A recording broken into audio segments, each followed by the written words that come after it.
Hello, I'm Dr. Michelle Jorgensen with Living Well with Dr. Michelle, and today we are going to talk about gardening. You know, this is one of my very favorite topics ever. I don't know why I love gardening, but I always have. I've gardened in everything from my backyard growing up, to a patio when I was in dental school, to a little weed patch in the back of our first house we rented, all the way to what you see behind me now. And there's so many different ways to garden. I've done it most ways there are, so I feel like I can really share a lot with you. Now, when people come to my garden, they'll say things like, "You just have a green thumb," or "I've never been successful at gardening." And anytime they tell me that, I think, you don't have gardening right. Gardening is not something that you're born with, or you have a genetic reason that you're better at. It's just following the rules of nature, working with the rules of nature, and making sure that what you do really follows those rules. And then gardening's simple, and it's really quite magical actually to watch a seed grow into food that you put on the dinner table for your family. So I am excited to share with you some very simple basic rules to follow to make gardening anywhere, anyone successful. So first, to start out, I want you to think about, why do you want to garden? Right now we're in the middle of the COVID-19 pandemic, and so a lot of people are talking about gardening. They want to grow food because they're a little worried about our economy and what's going to be happening after this. So that may be one reason. Another reason may be that you just want to grow great food for your family. You want to really supplement the table. You really want to supplement the nutrition in your home, and you want to feel good about the food you provide for your family. All of those are good reasons. You know, a lot of us have good reasons for it, but we don't necessarily have good results. And a lot of that is because some of these very simple rules you just don't understand, or don't always follow, or you run out of time, or your good intentions turn into a weed patch. I'm going to give you some ideas to hopefully prevent that from happening. So let's first start out with some of the basic success tools. First of all, what should you grow?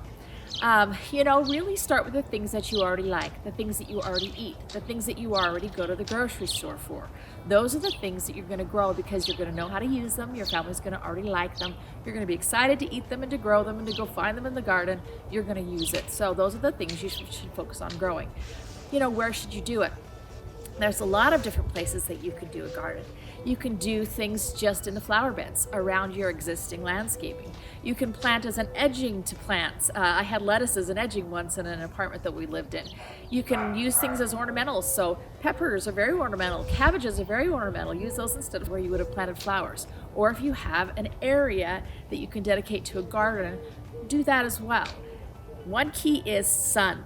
The sun is king for growing a garden. You need to have at least 6 hours of sun for most vegetables, and really, you kind of can't overdose on the sunshine. So you want to think about where in your yard your garden area is situated.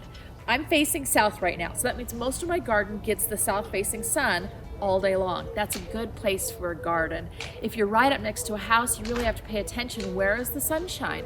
Is that house or the trees or other existing things going to shade it? Because you need as much sun as possible. Those are some things to think about. How much time do you have to put into this? If you have a lot of time, you can grow a great big garden like this, although we do this even in years when I don't have a lot of time. But how much time do you have? You don't want to get overwhelmed and then just give up on it. What are some of the tools that you're going to need to be able to grow? I don't use very many.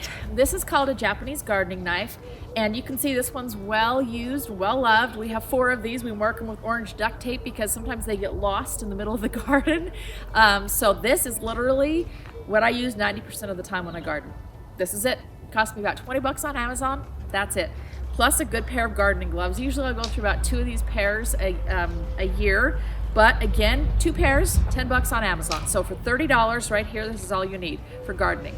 Now I always have some sort of bucket. This one was just some onions that came up all by themselves this year that I harvested already this spring. You need a good bucket. You might need some kind of a garden cart or a wheelbarrow, maybe a hoe. But if you're doing a small area, you don't need any of those things.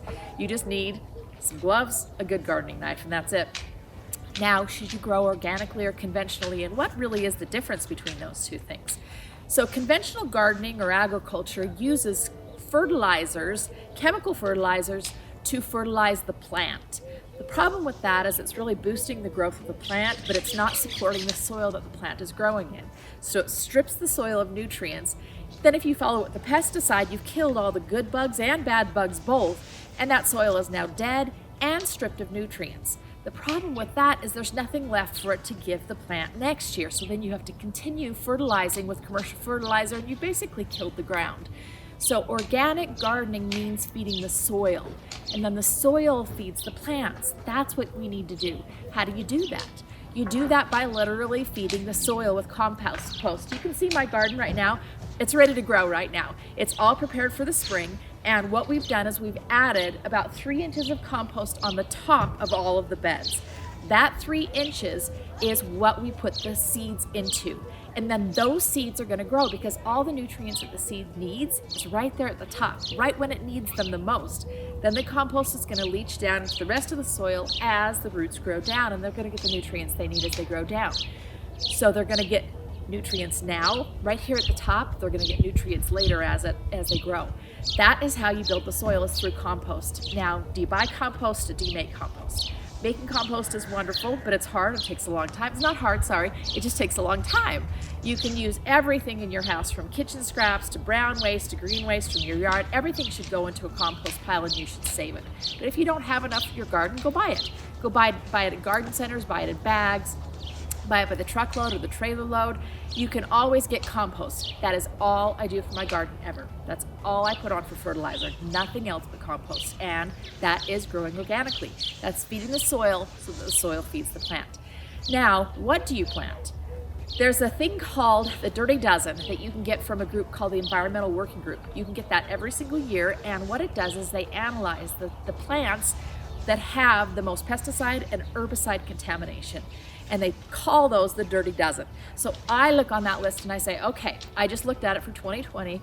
Kale is on that list, spinach is on that list, potatoes and tomatoes. Those were 4 things that were on that list.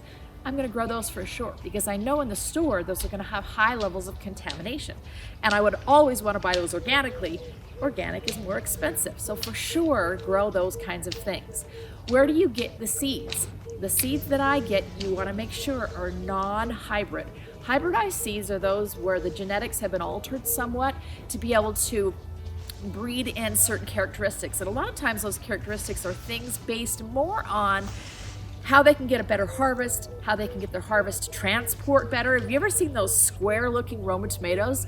It's because they transport better if they're square and they can sit on top of one another. It's not because they taste better that way. They bred them to be that way. Well, we don't want those kinds of seeds. First of all, they often don't taste as good. But second reason is those seeds are not going to reproduce accurately next year. So the best way to grow a garden or to get seeds is when I plant this garden, that I can harvest seeds from it, and next year I can plant those same seeds, and I don't have to buy the seeds again. If you buy hybrid seeds, you will not be able to plant the seeds next year and reliably get what you planted last year. So always get non-hybrid seeds, or heirloom seeds they're often called. Where do you get them? I get them from seed catalogs. There's some seed catalogs that I love. We're going to tell you how to get the guide and the ebook in just a minute, but it'll list all those seed catalogs. That is where you get them. And it's like Christmas for me to open those seed catalogs and look through all those beautiful pictures. It's usually January, so I'm so excited for the things that are going to grow. When do you plant? Well, for me, we're in what's called Zone 5. Again, in that guide and ebook, I've put information about what zones are and how those zones work. I'm in Zone 5, so there's cold weather crops that go in before the frost, somewhere around Mother's Day, so the second week in May or so. There's all sorts of things that can go in before the frost. Potatoes, cabbages, lettuce, all the greens, peas, radishes, carrots, beets, those can all go in before the frost. After the frost, you're gonna wait for tomatoes, peppers, squash, cucumbers, some of those warm weather crops. Again, there's information in that in the ebook and the guide. How do you plant? One basic guide is you always want to go about 3 times the depth of the seed. So if you ever planted lettuce, you know that those lettuce seeds are almost imperceptible. They're so tiny. So you're going to just barely put a skiff of dirt over top of them when you plant them. You're not going to sink them down low. Whereas a pea seed is the pea. So you're going to put that 3 times the depth of the seed. That's a good rule. How do you water? You can see right here behind me, I have overhead watering. It's the easiest. It's also the least efficient because it does water everything, plants, but also waters all my pathways and the weeds too. However, it's very simple. So that's an easy way to start, is just with overhead watering. You can progress to drip watering and things like that at the ground later on as your garden progresses. Crop rotation is very important. I always map out this garden every year. You want to make sure that you don't put crops in the same place every year. So tomatoes always move every year. They're high feeders. You don't want to put them back in the same place every single year. Do you plant in beds or not? I've got some beds here. They're where I plant early on. I have some grow boxes here. They are where I plant really early on. They're full of lettuce and spinach already. I've got a greenhouse back there. Most of my garden, however, is just in the ground. You can do a combination of all of the above. There's so many different options. Like I said, you can plant in containers on a patio. You can plant in landscaping in beds around where you have your landscaping. You can plant anywhere. There is nowhere that you can't have some sort of something growing. So I really encourage you to click below for the free guide on gardening, and for even more information, we'll tell you how to get the ebook on gardening anywhere for anyone, where I walk through specifics on organic gardening, how to build your soil, what to plant, when to plant, all those kinds of goodies, so that you can have a successful year of gardening this year. Again, this is Living Well with Dr. Michelle. I encourage you, click for the guide. Also, sign up for all the information we have. Go to totalcaredental.com. You'll find information on recipes, preparedness, gardening, bread making, all kinds of things that you're interested in. I encourage you to go there and learn some more. So click below, grab our guide on gardening, and good luck this year.